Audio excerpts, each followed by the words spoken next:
जो हम लोग विनोद में भी ऐसे शब्दों का उच्चारण कर देते हैं जो हमें पता नहीं लगता, और वाणी का अपराध हृदय के भजन को रोक देता है।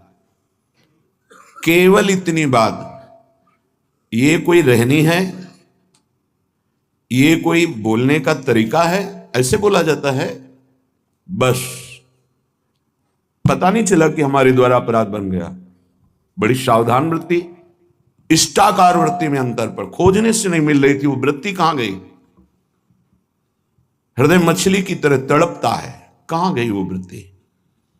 इष्ट और गुरु की कृपा से तब समझ में आया, अरे आप सोचो, केवल विनोद भाषा में, वो भी उनके सामने नहीं ऐसी रहनी नहीं ठीक है, नहीं, किंचन मात्र कहीं अगर दोष दर्शन हुआ तो मलिन हृदय होने के कारण भले आप उसे पकड़ ना पावे, वो आपके भजन को रोक देगी वृत्ति, भजन को चौपट कर देगी वृत्ति।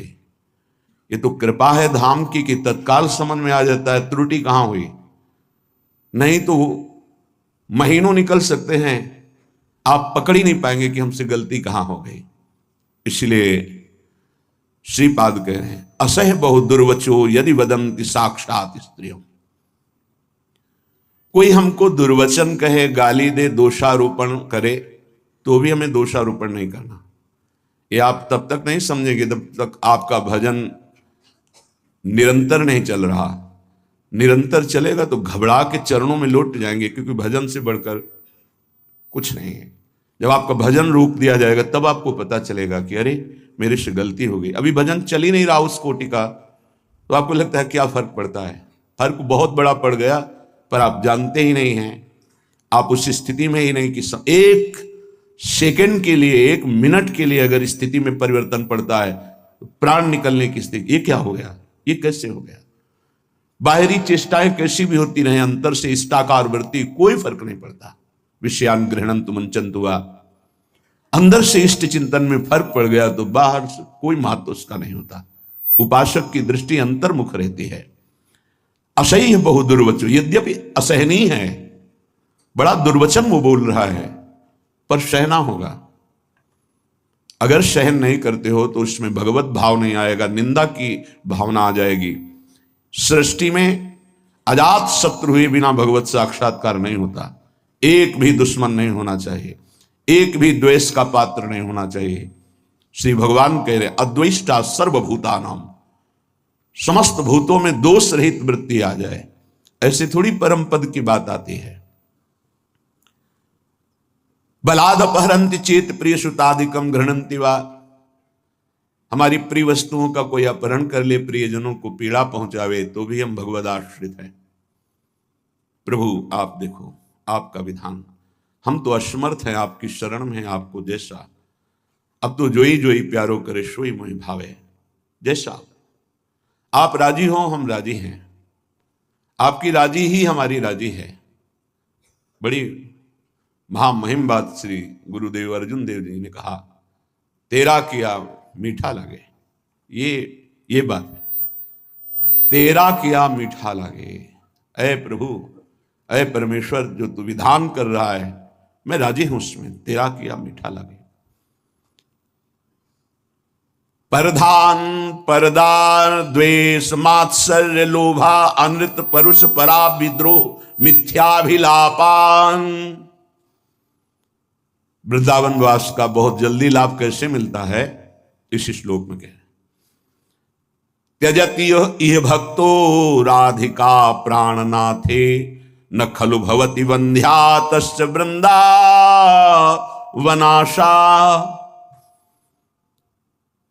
वृंदावन की आशा और उसका फल कभी निष्फल नहीं जाता है।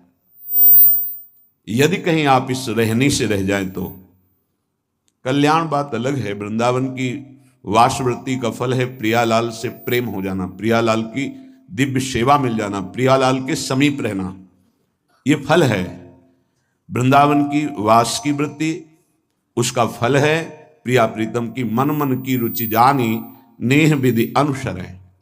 प्रियालाल के मन की बात जानकर उनकी सेवा में तन्मय रहना, ये बहुत जोर की बात है। आप ध्यान दीजिए, यदि ऐसी रहनी से वृंदावन रहा जाए तो बहुत जल्दी प्रियालाल की प्राप्ति हो जाएगी। परधन परदार द्वेष मात्सर्य लोभा अनृत परुख पराभिद्रोहा मिथ्याभिलापान, इनका त्याग।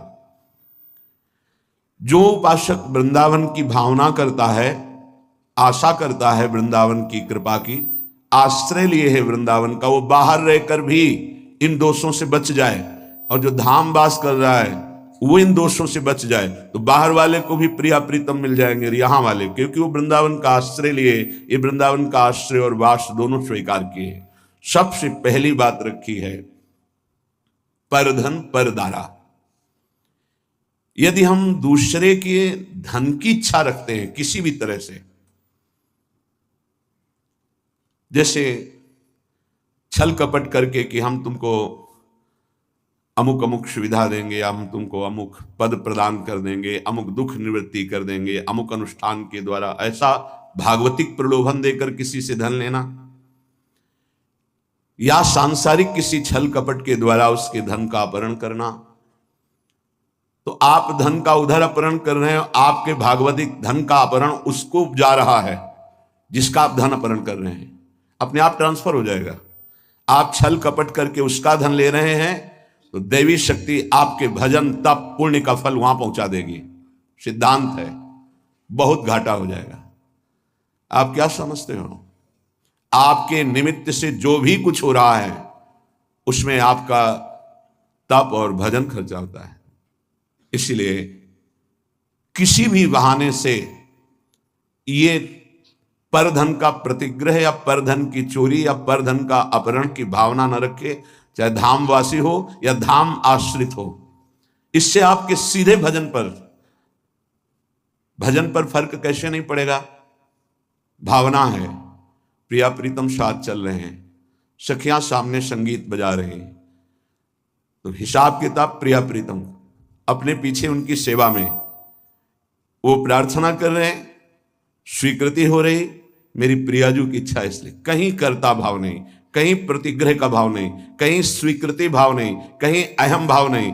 अब वो कृपा सीधे प्रिया प्रीतम संभालेंगे, आप वहां कहीं नहीं है। आपको लाखों प्रणाम कर रहे हैं, आपकी भावना है मेरे प्रिया प्रीतम मेरे साथ चल रहे हैं, उनको नमस्कार हो रहा है, मैं तो उनकी सेवा में चल रही हूं, खत्म। अगर मेरे को प्रणाम तो हिसाब उसका देना होगा। अगर प्रिया प्रीतम को प्रणाम हो, आप सेवा में आप केवल देख रहे हैं, वो हिसाब प्रिया प्रीतम, वो अमोघ आनंद समुद्र है, हर जीव का परम कल्याण एक निमेष मात्र में कर देने की सामर्थ्य हमारे प्रिया प्रीतम में है। निमेष कहते हैं पलक झपकने के समय को। परदार, चाहे गृहस्थ में हो, चाहे विरक्त में हो, चाहे वृंदावनवासी हो या वृंदावन के आश्रित हो, परिस्त्री के प्रति काम भाव से दर्शन करने से सारे सुकृत नष्ट हो जाते हैं। और कहीं उनके अंग प्रत्यंग का अचानक दर्शन हो जाता है तो दोबारा दृष्टि नहीं जानी चाहिए।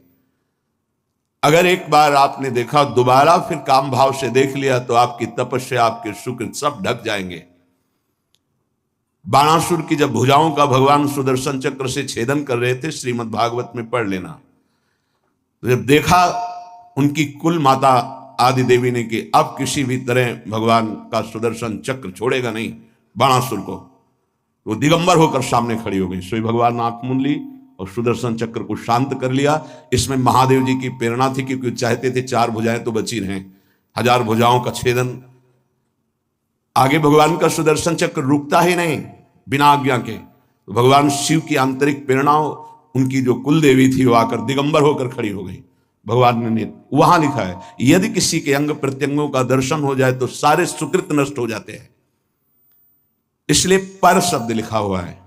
गृहस्थ में भी है, तो जो पराई माता बहनें हैं, अगर वृंदावन का आश्रय लिए हो, भगवत मार्ग के पथिक हो, तो दृष्टि एक बार जाने में क्षमा है। अचानक आप जा रहे थे, दृष्टि पड़ गई आप नीचे, मानो यमुना के किनारे कोई स्नान कर रही माता बहन, या अचानक दृष्टि गई तो आपकी असावधानी थी, आप सावधान हो जाइए। दोबारा यदि काम भाव से भरकर देखा तो देखने मात्र से आपके सुकृत नष्ट हो जाएंगे, जो आपको परमार्थ में बढ़ाने वाले हैं। तीसरा, द्वेष। जब हमारे प्रतिकूल कोई आचरण करता है तो हमें द्वेष हो जाता है। ये द्वेष बहुत ही घातक है, प्रायः सबके हृदय में रहता है और वो जलाता रहता है। जरा सी प्रतिकूल बात पर द्वेष हो जाएगा। अगर द्वेष हो गया तो भगवान की भक्ति बढ़ेगी नहीं, क्षीण होती जाएगी।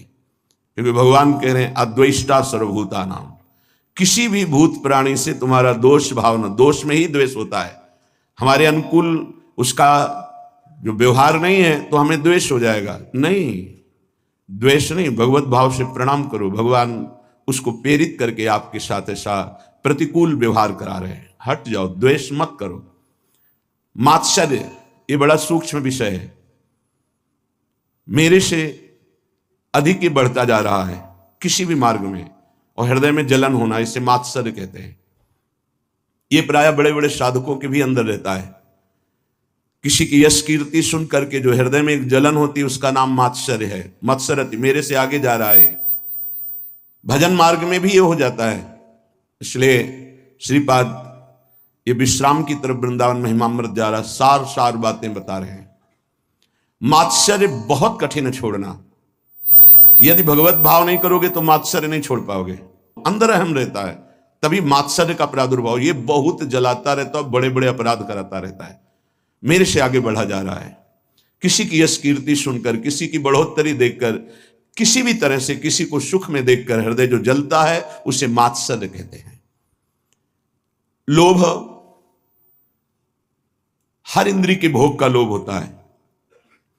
लोभ पास जय गल न बंधाया, सो नर तुम समान रघुराया। गोस्वामी तुलसीदास जी कह रहे, जिसने लोभ रूपी फांसी में अपने गले को नहीं बंधाया वो साक्षात श्री भगवान का स्वरूप हो जाता है। लोभ पास जय गल न बंधाया, सो नर तुम समान रघुराया। चाहे वो स्त्री शरीर में उपासक हो, चाहे पुरुष शरीर में, किसी भी वस्तु का, किसी भी भोग का लोभ नहीं होना चाहिए। किसी भी धन का, स्वर्ण का, पद का लोभ बहुत तरह का होता है। लोभ एक रख लो तो सब लोभ खत्म हो जाएंगे। नाम बढ़ाने का लोभ, नाम जपने का लोभ, कितना नाम अधिक जप लूं इसका लोभ बढ़ा लो तो ये सब लोभों को नष्ट कर देगा। अनृत, झूठ बोलना उपासक के लिए बहुत हानिकारक है। झूठ बोलना नहीं, चालबाजी, छल कपट का व्यवहार उपासक के हृदय में। संत सरल चित जगत हित, जान स्वभाव स्नेह। जिनका स्वभाव प्रेममय होता है, चित्त सरल होता है, कोई छल कपट हृदय में नहीं होता, वो संत मार्ग का पथिक संत है। अनृत, झूठ बोलना नहीं होना चाहिए। संतों का मार्ग विश्वास और श्रद्धा से होता है।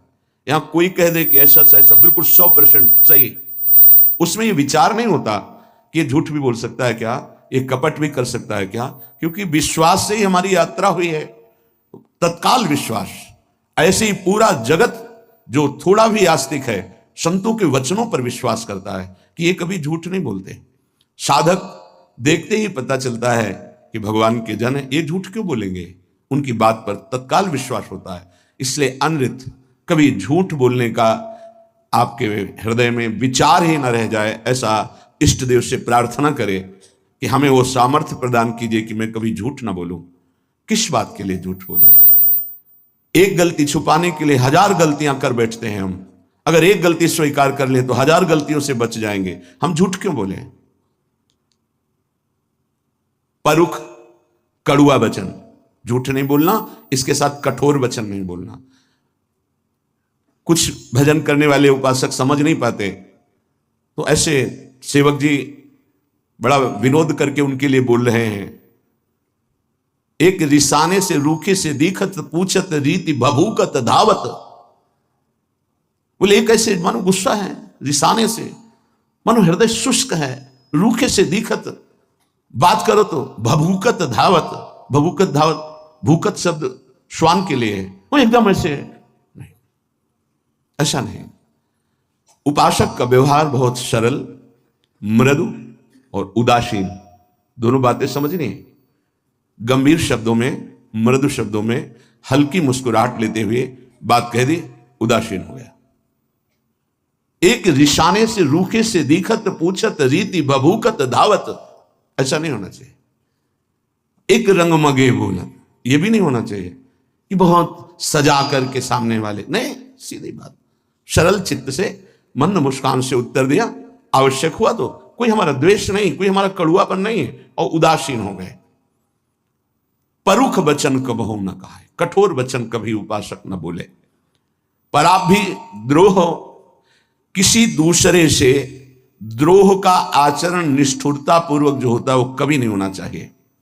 पराभित द्रोह, कठोर व्यवहार करते हुए द्रोह का आचरण नहीं करना चाहिए। हमारा व्यवहार मृदु होगा, आप हमारे साथ कठोर व्यवहार करते हो, वो आपका स्वभाव है, हम छोड़ देते हैं आराध्य देव के ऊपर। आराध्य देव का विधान है कि ये कठोर व्यवहार करेगा, मैं सहूंगा। उसके लिए क्या विधान है आराध्य देव जाने। अपने को कठोर व्यवहार नहीं करना, द्रोह नहीं करना। बहुत हृदय जलता है यदि द्रोह करोगे। कल्पनात्मक भय उत्पन्न होता रहता है द्रोह करने वाले को। कभी द्रोह करने वाला शांति से नहीं रह सकता है, इसलिए किसी से द्रोह ना करे। अपने से जो द्रोह करे उसको भी नमस्कार करे। हम द्रोह की भावना पुष्ट नहीं होने देंगे। आप अपनी तरफ से करो, हम आपको नमस्कार करेंगे। हमारा परमार्थ का मार्ग है, आप स्वार्थ में इसलिए समझ नहीं पा रहे। मिथ्याभिलापान, उपासक को व्यर्थ की बातें करने की आदत पर शासन करना चाहिए। बहुत अच्छे अच्छे उपासकों के दर्शन होते हैं, बोलते ही नहीं, ऐसा लगता है बाणी ही नहीं, सेवा में लगे, कभी कोई बातचीत नहीं। बहुत अच्छा है, जब बोले तो प्रिया प्रीतम की बात बोले, नहीं ताते मौन रहना उचित है, गुरुदास जी कह रहे हैं। तो परधन परदार द्वेष मात्सर्य लोभा अनृत परुख पराभिद्रोह मिथ्याभिलापान त्यजति, इतने दोषों का त्याग कर दे। ये वृंदावन की रहनी है, ये वृंदावन के आश्रित का आचरण है। चाहे जहां रहते हो इसको स्वीकार कर लो। तो इह भक्तो राधिका प्राणनाथ है, श्री प्रिया प्रीतम जो हमारे प्राणनाथ हैं, इस आचरण से उसे अपना स्वीकार कर लेते हैं। बहुत जोर की बात है। हम तो प्रभु को अपना मानना शुरू कर दिया, और जब वो मुझे अपना मान ले, आगे के श्लोक में बहुत खुल के इसकी व्याख्या की कि एक बार प्रिया प्रीतम जिसकी तरफ देख लेते हैं उसका संसार बंधन नष्ट हो जाता है। एक बार देख लेते हैं। ऐसा श्रीमद् राधा सुधा निधि में जिस दिन श्री जी ने कृपा दृष्टि से देख लिया, ऐसा महासुख प्रकट होगा कि अगर करोड़ों मोक्ष होते तो भी हे हो जाते, तुच्छ हो जाते। करोड़ों मुक्तियों को तुच्छ कर देने वाली कृपा कटाक्ष हमारी श्री राधा किशोरी की है। यहां कह रहे हैं यदि ऐसे आचरण आप करोगे तो प्राणनाथ का प्यार नहीं पा पाओगे, और अगर इन आचरणों का त्याग कर दोगे जो अभी त्याज्य बताया गया, त्यजत इह भक्तो राधिका प्राणनाथ है, अगर इन दोषों को त्याग दिया नाम के बल से, आश्रय के बल से, तो तुम्हारे प्राणनाथ तुम पर प्रसन्न हो जाएंगे। तुम जो भक्ति करते हो तुम्हारी भक्ति करेंगे। तुम्हारी भक्ति क्या होती है? भावे मोहि जोई सोई सोई करे प्यारे। अब जो मुझे भाता है मेरे प्यारे वही करते हैं। न खलु भवती बंध्या तस्य वृंदावन आशा, उसकी कभी वृंदावन की आशा और वृंदावन का फल कभी नहीं छूटेगा। वृंदावन का फल प्रिया प्रीतम की सेवा में पहुंच जाना, वृंदावन की आशा चिदानंद वृंदावन में प्रवेश पा, ये दोनों कभी व्यर्थ नहीं जाएंगे जो ऐसी रहने से रहता है। बंध्या कहते हैं कि जो पुत्र नहीं प्रकट करती, वो आशा बंध्या है जिसमें ये दोष हैं, वो फल प्रकट नहीं कर पाएगी। इसलिए इन दोषों का त्याग करें। परधन का, परिस्त्री का, द्वेष का, मात्सर्य का, लोभ का, झूठ का, कठोर वचन का, दूसरे से कठोर द्रोह करने का, निष्ठुरता का और मिथ्या भाषण का जो त्याग कर देता है, प्रिया प्रीतम उसे अपना स्वीकार कर लेते हैं। निर्मर्यादाश्चर्य कारुण्य पूर्णो राधा कृष्णो पश्यतश्चेत् कदाचित्। राधा कृष्णौ पश्यतश्चेत् कदाचित् यः कोऽप्यस्मिन् यादृशास्तादृशो वा देहस्यान्ते प्राप्नुयादेव सिद्धिम। देख लो, विश्वास करो, यदि आप ऐसे चलोगे तो आपके ऊपर दोनों की दृष्टि हो जाएगी। राधा कृष्णो पश्यतश्चेत् कदाचित्, किसी समय वो आपको देख लेंगे, उनके महल में रह रहे हो। पक्का विश्वास करो। ये तो यहां तो कहा जा रहा है कदाचित किसी समय देख लेंगे। अपने को रोज देखते हैं, हम ही को नहीं, आप सबको देखते हैं। क्योंकि आप नहीं देख रहे, जब देखते हैं तो पता चलता है वो किस किस को देख रहे हैं। वो सब आप शरणागत हैं, आप सबको देखते हैं। कदा वा खेलंतो ब्रजनगर वीथीषु हृदयम हरंतो श्री राधिका मधुपति कुमारो सुकृतिना। जो हमारे नवल किशोरी युगल सरकार हैं, खेलते खेलते कभी देख लेंगे और आपके चित्त का अपहरण कर लेंगे। कदावा खेलंतो ब्रजनगर वीथीषु हृदयम हरंतो श्री राधा मधुपति कुमारो सुकृतिना। अकस्मात किसी दिन दृष्टि पड़ेगी हमारे सरकार की और आपके चित्त को चुरा के निहाल कर देंगे। इस देश में रहने का यही फल मिलता है। कदा वा खेलंतो, कभी खेलते खेलते युगल सरकार, ये मेरा शरणागत है, राधा राधा पुकारता रहता है, देख लिया, निहाल कर देंगे। निर्मर्याद कारुण्य पूर्णो, कोई सीमा नहीं जिनकी करुणा की, उस करुणा से पूरित होकर राधा कृष्णो पश्यतश्चेत कदाचित, उसे राधा कृष्ण देख लेते हैं। किसको? जो वृंदावन का आश्रय लेकर ऐसी रहनी जो पीछे बताई गई, या वृंदावन का वास करके ऐसी रहनी से जो है हमारे प्रिया प्रीतम उससे देख लेते हैं। अब कह रहे चाहे वो कैसा कोई भी क्यों न हो, वो देह त्याग कर प्रिया प्रीतम की सेवा में पहुंचेगा पक्का। देहस्यांते प्राप्नुयादेव सिद्धिम, वो इस परम सिद्धि को प्राप्त हो जाएगा कि प्रिया प्रीतम के समीप पहुंच जाएगा।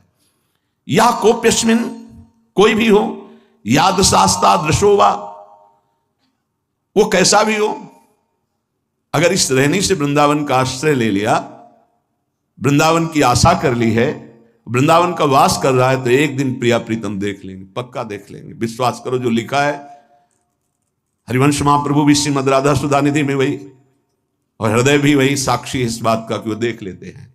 और वो जब देख लेते हैं तो फिर निहाल हो जाता है जीव, एक अलवेली मस्ती आती है उसके हृदय में। इसलिए बहुत महिमामयी बात कह रहे हैं कि अभी तक तो हमने तुमसे कहा कि धर्म कर लो, आज कहता हूं अधर्म कर लो। श्रीपाद बड़ी गूढ़ भाषा में कह रहे हैं, कुरु शकलम धर्मम मुंच सर्वत स्वधर्म त्यज गुरुमपि वृंदारण्य वासानुरोधात। आज मैं तुमसे कहता हूं कि एक अधर्म कर लो तुम। क्या धर्म? बोले मुंच सर्व स्वधर्म, सब धर्मों का त्याग कर दो या धर्म कर लो। विनोद की भाषा में कह रहे कि किसी को लगता हो कि मैं अपने कुल धर्म का त्याग करूंगा, अपने किसी का मैं पति हूं, किसी का पुत्र हूं, किसी का मैं पिता हूं, किसी का भाई हूं, तो हम भाई होने का क्या धर्म है, पति होने का क्या धर्म है, पुत्र होने का क्या धर्म है, पिता होने का क्या धर्म है, और मैं अमुक वर्ण का हूं उसका धर्म क्या है, बड़ा बड़ा। तो कह रहे हैं आज मैं कह रहा हूं कुरु सकल अधर्मम, आज ये सब अधर्म कर डालो। आगे वर्णन कर रहे हैं क्या धर्म? बोले यद्यपि अपना स्वधर्म पालन करना बड़ी महिमामय है, लेकिन मैं कह रहा हूं स्वधर्मम त्यज, छोड़ अपने धर्म को। अरे बोले भगवान तो कह रहे हैं स्वधर्मो निधनो श्रेय पर धर्मो भयावह, तो वही भगवान आगे कह रहे सर्वधर्मान परित्यज्य, वही श्रीपाद कह रहे। बहुत गूढ़ भाषा संतों की होती है। कह रहे कुरु सकल अधर्मम, ये जितनी मैं कह रहा हूं ये सब अधर्म कर डालो। क्या? बोले सर्व स्वधर्म त्यज, अपने स्वधर्म का त्याग कर दो। फिर क्या करो? बोले गुरुमपि त्याज्य, जो गुरुजन, यहां गुरुजन का शब्द गुरु से नहीं है, पूज्य जन है, बाबा हैं, परबाबा हैं, पूज्य जन हैं, जो जिनको हम गुरुजन की तरह आदर करते हैं, बोले उनकी भी अवहेलना कर दो, नहीं सुनना।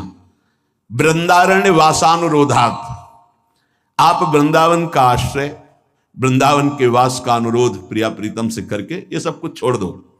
सातो परम धर्म, ऐसा मत सोचना कि ऐसा करने से अधर्म हो जाएगा। बोले सातो परम धर्म, परम धर्म की प्राप्ति हो। गोकर्ण जी भी अपने पिता को आदेश करते हैं, धर्मम भजस्व सततम त्यज लोक धर्मान, लोक धर्म का त्याग करके परम धर्म का भजन करो पिताश्री। कैसे करूं? सेवन सदा साधु पुरुषं जहि काम तृष्णाम, सदा संत महापुरुषों की सेवा करो कामना और तृष्णा का त्याग करके, क्योंकि संत सेवा में बाधा पहुंचा देती है कामना और तृष्णा।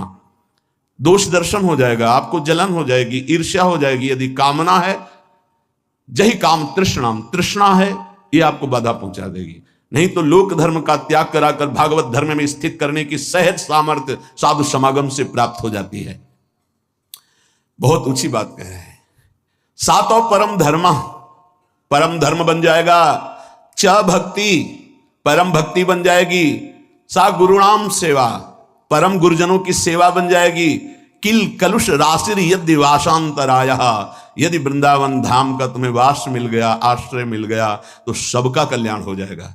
तुम्हारे माता पिता प्रपितामह जितने भी हैं, 14 आगे की 7 पीछे की 21 पीढ़ियां परम पद में चली जाएंगी यदि भजन परायण हो गए। पर बड़ा कठिन है, इन बातों को समझ पाना बड़ा कठिन है। भगवत प्राप्ति ही जीवन का परम लक्ष्य है। और देखो, जैसा वातावरण होता है उसका प्रभाव पड़ता है। सिद्ध पुरुषों की बात अलग है। साधकों को भागवतिक वातावरण यदि मिले तो बहुत जल्दी भक्ति का प्रादुर्भाव होकर के उसका बढ़ना हो जाए।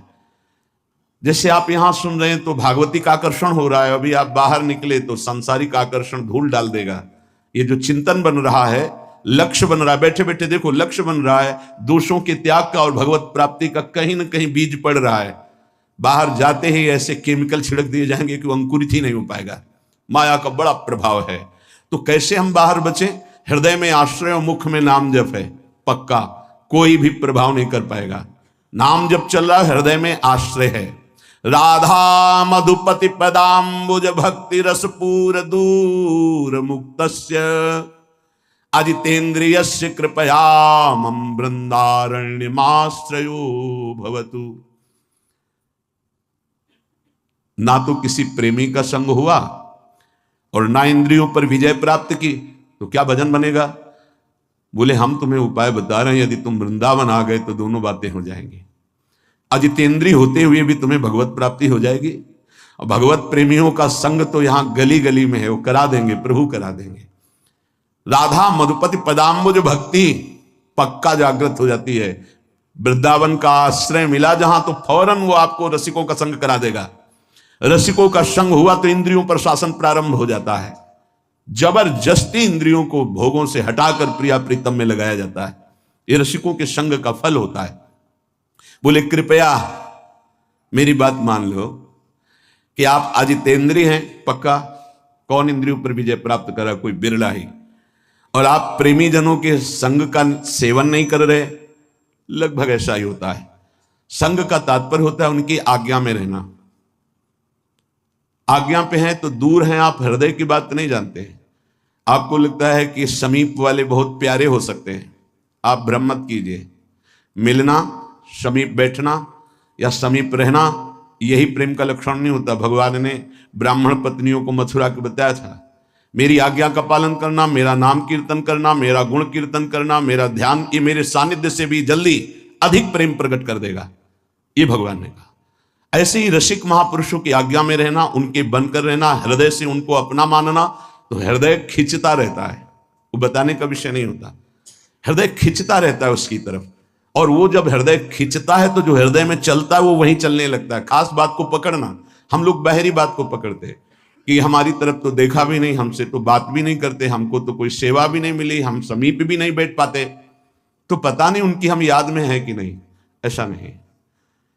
बाहरी व्यवहार में आप पास बैठे हुए दे सकते, हो सकता है 24 घंटे में उनकी एक बार याद ना आती हो, और आप दूर रहकर उनकी आज्ञा का पालन करते हो सकता है 24 घंटे आप उनकी स्मृति में आते हो। कैसे तुम्हें पता चलेगा? तुम चित्त जोड़ो, और जब तुम्हारे चित्त में आह्लाद हो रहे लगने लगे कि मुझे बहुत प्यार करते हैं, तो समझ लेना उनका चिंतन और आपका चिंतन जिस दिन एक होगा, आप जान जाओगे कि रसिक महापुरुष गुरुदेव कितना हमें प्यार करते हैं। सच्ची मानना। तुम्हें कैसे बताए? प्यार हृदय का विषय होता है, बाहरी व्यवहार का विषय नहीं होता है।